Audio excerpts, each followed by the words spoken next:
শুভেন্দুর পুলিশের দ্বারস্থ মমতা বন্দ্যোপাধ্যায়। অস্তিত্বের সংকটে নিজের দলের প্রতীক বাঁচাতে মরিয়া প্রাক্তন মুখ্যমন্ত্রী। তবে কি হাতছাড়া হচ্ছে ঘাসফুল? একদা অপ্রতিরোধ্য নেত্রীর রাশ কি তবে আলগা হয়েই গেল?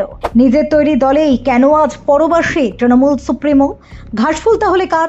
21শে জুলাইয়ের আসল দাবিদারকে? ক্ষমতার অলিন্দে কতটা একা হয়ে পড়লেন মমতা বন্দ্যোপাধ্যায়? শুভেন্দুর পুলিশের ওপরেই কি তবে ভরসা রাখতে বাধ্য হচ্ছেন মমতা প্রশাসন? রাজনৈতিক লড়াইয়ে হেরে কি এবার শুধুই আইনি মারপ্যাচে বাঁচতে চাইছে কালীঘাট শিবির? মমতা বন্দ্যোপাধ্যায়ের রাজনৈতিক অসহায়তা ঘিরে তুঙ্গে বিতর্ক। ক্ষমতার অলিন্দে যে দল একসময় ছিল অপ্রতিরোধ্য, আজ কি তবে সেই দলের চরম অসহায়তা?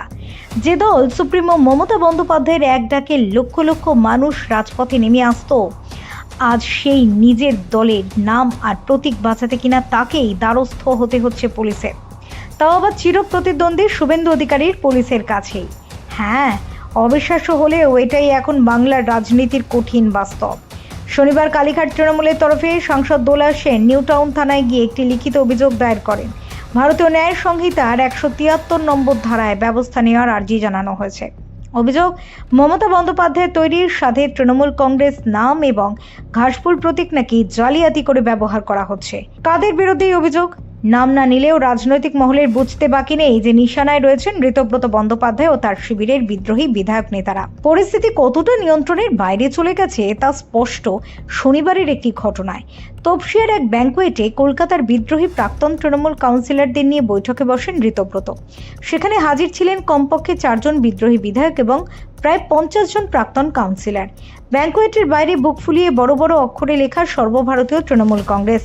শুধু তাই নয়, বিদ্রোহী বিধায়ক অরূপ রায় তো নিজেকে সর্বভারতীয় তৃণমূল কংগ্রেসের চেয়ারপারসন দাবি করে 21শে জুলাইয়ের সভার জন্য কলকাতা পুলিশকে চিঠিও লিখে ফেলেছেন।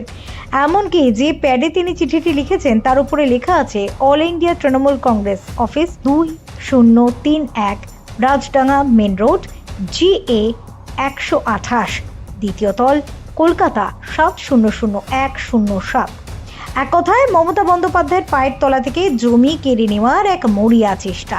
আর এতেই প্রশ্ন উঠছে, নিজের তৈরি দলের ওপর তবে কি নিয়ন্ত্রণ হারাচ্ছেন নেত্রী? এদিকে চরম সংকটে মমতার শিবিরের অসহায়তা আরও স্পষ্ট হয়ে উঠল কৃষ্ণনগরের সাংসদ মহুয়া মৈত্রের গলায়। যেখানে একসময় 21শে জুলাইয়ের সমাবেশ হতো রাজকীয় মেজাজে, আজ সেখানে মহুয়া মৈত্রকে বলতে হচ্ছে প্রশাসনের বাধা থাকলেও প্রয়োজনে একটি জিপসিতে দাঁড়িয়ে মাইক্রোফোনে সভা করা হবে। মহুয়া অভিযোগ করেছেন প্রশাসন ট্রেন বাস আটকে কর্মীদের আসতে বাধা দিচ্ছে, তৃণমূল কর্মীদের জোর করে অন্য বিরোধী দলে ঠেলে দেওয়া হচ্ছে। কিন্তু সবচেয়ে বড় অসহায়তা প্রকাশ পেল যখন মহুয়া বিদ্রোহীদের খোঁচা দিয়ে বললেন, তৃণমূলের প্রতীক তৈরি করেছেন মমতা বন্দ্যোপাধ্যায় নিজে। তিনি যে প্রতীকেই লড়ুন না কেন মানুষ তাকেই ভোট দেবেন। আর নেত্রীর অনুগামীদের এই মন্তব্যই যেন প্রমাণ করে দিচ্ছে ঘাসফুল প্রতীক হাতছাড়া হওয়ার একটা প্রচ্ছন্ন ভয় গ্রাস করেছে কালীঘাটকে। আসলেই যে নেত্রী একদা বুক চিতিয়ে লড়তেন, আজ দলের রাশ ধরে রাখতে আইনি লড়াই আর পুলিশের দরজায় কড়া নাড়তে হচ্ছে তার শিবিরকে।